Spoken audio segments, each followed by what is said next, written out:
नमस्कार, मैं हूँ खुर्रम निज़ामी और आप देख रहे हैं संवाद लाइव। 18वीं लोकसभा के पहले सत्र का पहला दिन। प्रोटेम स्पीकर की नियुक्ति को लेकर पहले ही से ही विपक्षी खेमा लामबंद था। वो परंपरा तोड़ने की बात कर रहा था तो साथ में उनके दलित होने का मुद्दा भी उठा रहा था, लेकिन सत्ता पक्ष अपने फैसले को लेकर के अड़िग था। उसका साफ कहना था कि परंपरा नहीं तोड़ी जा रही है, जो हो रहा है वो नियम के हिसाब से हो रहा है। तो नई लोकसभा के गठन के पहले दिन सभी सांसदों को शपथ दिलाई जाती है। एक दशक के बाद जब विपक्ष ताकत के साथ लौटा तो उसमें गजब का जोश था। सबसे पहले शपथ लिया पीएम नरेंद्र मोदी ने और यहीं से विपक्ष के तेवर भी साफ हो गए।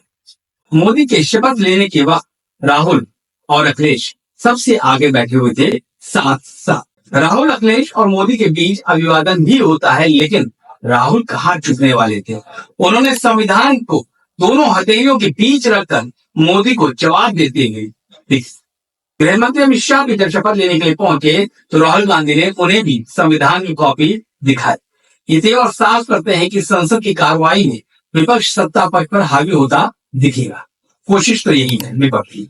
तो संसद में दाखिल होते वक्त भी समूचा विपक्ष एक साथ एक मंच पर दिखा और सभी के हाथों में संविधान की कॉपी दी थी। वो संविधान जो पूरे चुनाव के दौरान मुद्दा बना।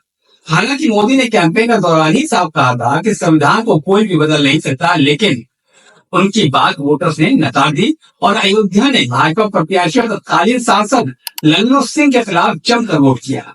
वही लल्लू सिंह जिन्होंने बताया था कि आखिर मोदी को 400 सीटें क्यों चाहिए, संविधान में बदलाव। जीतने के बाद मोदी की सबने ये तस्वीर देखी, वो तस्वीर जिसमें मोदी संविधान को नमन कर रहे हैं, और वो तस्वीर देखी है जिसमें राहुल गांधी नरेंद्र मोदी को संविधान की कॉपी दिखाते। ये नजारा बहुत कुछ बयान करता है, लेकिन विपक्षी खेमा यही नहीं रुका। जैसे ही देश के शिक्षा मंत्री धर्मेंद्र प्रधान शपथ लेने के लिए जाते हैं तो सदन नीट और शेम के नारों से गूंज उठता है। नीट पेपर लीक पर मचे घमासान के बीच लोकसभा सत्र में भी इस मुद्दे की गूंज साफ सुनाई दी। हालांकि इस पूरे मामले की जांच सीबीआई को सौंपी जा चुकी है, लेकिन विपक्षी दलों ने धर्मेंद्र के इस्तीफे की मांग उठानी शुरू कर दी। उनका साफ कहना है कि धर्मेंद्र प्रधान को अपने इस पद पर रहने का कोई भी अधिकार नहीं है। वो तब भी जब उन्होंने शपथ भी नहीं ली थी, और आज जब वो शपथ लेने पहुंचे बतौर सांसद तो ये नजारा आपने देखा क्या हुआ संसद में और किस तरीके से उनका इस्तेमाल किया विपक्षी खेमे। तो 18वीं लोकसभा का आगाज बयां कर रहा है कि विपक्षी खेमा सत्ता पक्ष पर हावी होने की तैयारी है। तो साथ में ये भी तय है और विरोध की मशाल थामे है राहुल गांधी। अगर विपक्ष के तेवर ये है तो फिर सत्ता पक्ष यूं कहिए नरेंद्र मोदी क्या खामोशी से सब देख लेंगे। तो तेवर तो मोदी जी की मिसाल की। तो मोदी ने सत्र शुरू होने से पहले ही विपक्ष को निशाने पर ले लिया। मोदी ने कहा कि देश की जनता को नाटक हंगामा नहीं चाहिए, देश को नारे नहीं चाहिए, देश को एक अच्छा विपक्ष चाहिए, एक जिम्मेदार विपक्ष चाहिए। तो इस मौके पर मोदी ने 25 जून की भी याद लाई, यानी इमरजेंसी की। उन्होंने कहा कि कल 25 जून है, 50 साल पहले इसी दिन संविधान पर काला धब्बा लगा दिया गया था। हम कोशिश करेंगे कि देश में कभी भी ऐसी काली ना लग सके। सच के पहले ही दिन विपक्ष और सत्ता दोनों ने अपने तेवर साफ कर दिए।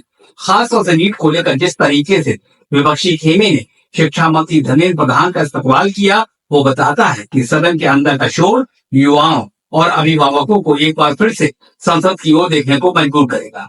विपक्ष भी यही चाहता है। उसे मालूम है कि इसी साल हरियाणा, झारखंड और महाराष्ट्र में विधानसभा चुनाव होने हैं। जाहिर है जनता से जुड़े जितने मुद्दे सदन में विपक्ष मजबूती से उठा पाएगा, उतनी मजबूती के साथ उन राज्यों में चुनाव लड़ पाएंगे। तो साथ में विपक्ष पूरी कोशिश में है कि वो पहले ही दिन से सत्ता पक्ष को दबाव में ला सके। तो आज के लिए बस इतना ही। अगर आपको अपनी राय देनी है तो जरूर दें। अगर आपके पास हमारे लिए कोई सुझाव है तो जरूर कमेंट करें और हमको बताएं। और हाँ, अगर आपने हमारे चैनल को सब्सक्राइब नहीं किया है तो जरूर करें। फिलहाल हमें और हमारी पूरी टीम को दीजिए इजाजत। नमस्कार।